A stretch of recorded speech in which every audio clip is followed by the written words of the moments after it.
It's Friday morning and I'm just feeding the birds and going to feed the fish, and I'm going to get the mower out and mow the grass because it's raining and it grows like, well, it grows like grass.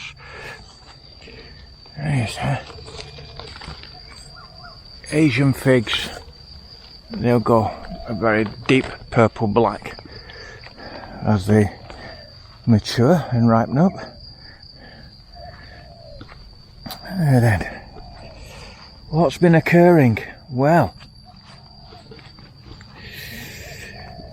I have to spray these apple trees. Something's eating them, but the other trees seem to be doing well. Seem to be doing very well. The peaches and the apricots are not half bouncing on. The apples. Now then. Right, I'll have to spray those later. Something likes to eat the apple leaves. Look at this. My word. Look at this apricot. He's not half bouncing on with some lovely new growth. There's a red ant running up my leg. So what's occurring? Well, this week I had an ill-fated journey to Chiang Mai. On Wednesday morning, May and I set out very early because it's 250 kilometers to Chiang Mai, and it takes, if you're not going mad, it takes about 4.5 hours. So we set off about 8:30. We had some lunch on the way. If you haven't been to Chiang Mai, Chiang Mai is it's a good city. I don't much like it. I prefer Chiang Rai. The reason I don't like Chiang Mai is it's busy, a lot of tourists, but there's a lot of traffic, and it's an old city, clearly one of the oldest cities in Thailand, and as I said, it's the traffic's horrendous. So I was going over to see a specialist because I have an eye condition called glaucoma, and my eyesight is failing. Indeed, I've lost a lot of sight, and the big thing with glaucoma, the sight you lose you can't get back. It's pressure, fluid pressure in behind the eye, puts pressure on the optic nerve and starts to give problems. It's like a silent killer. It comes on slowly. This has been coming on for me for about 6 months, but I've already, you know, it's not good. Look at these hungry rascals. Go on.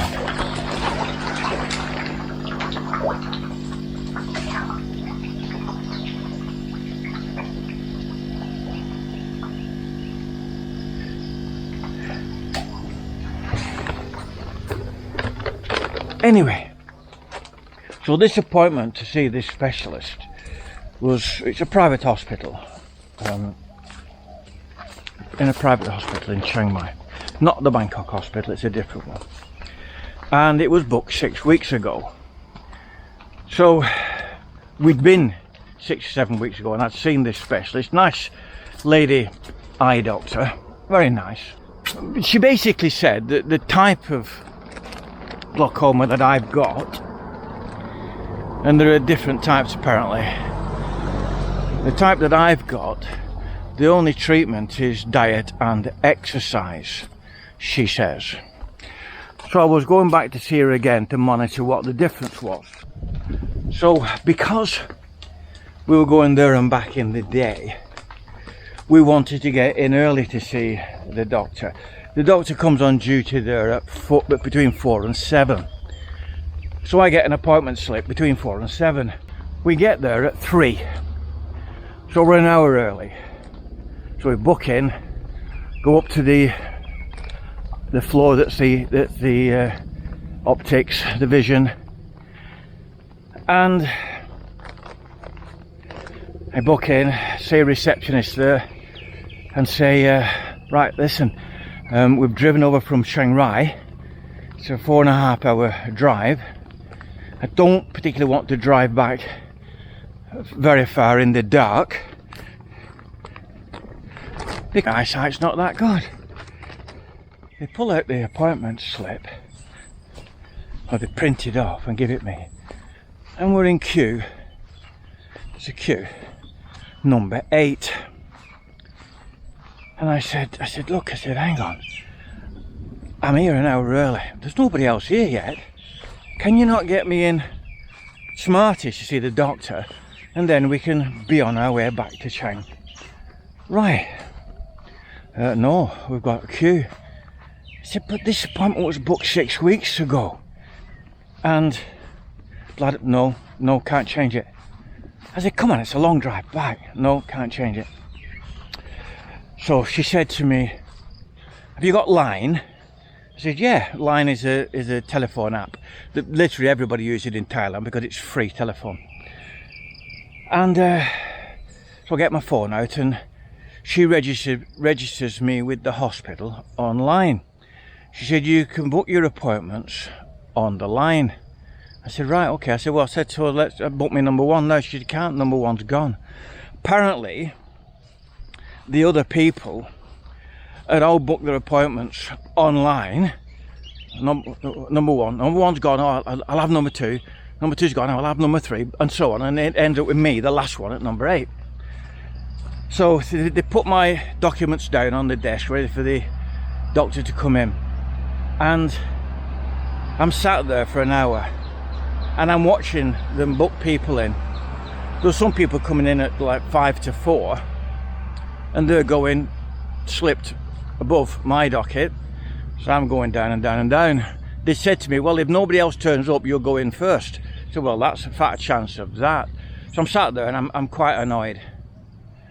And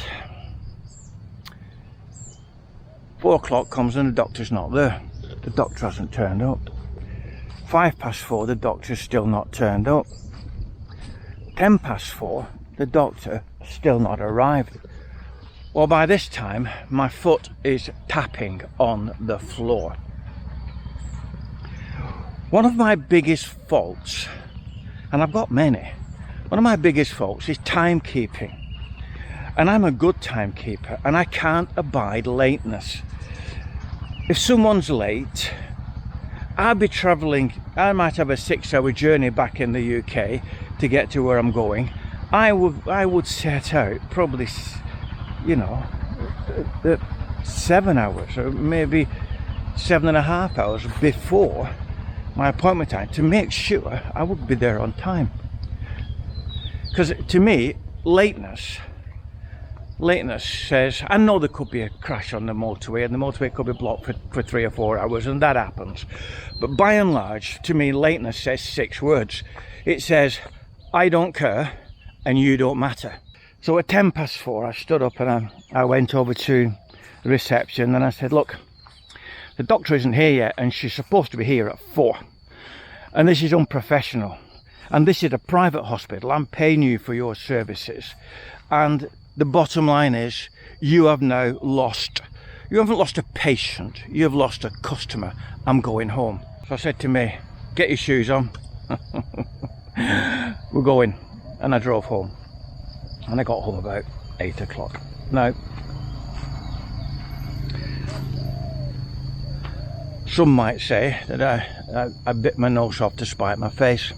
I don't care.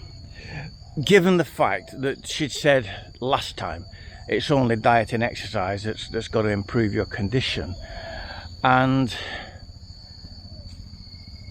it was only to monitor to see how much further it had advanced, if at all.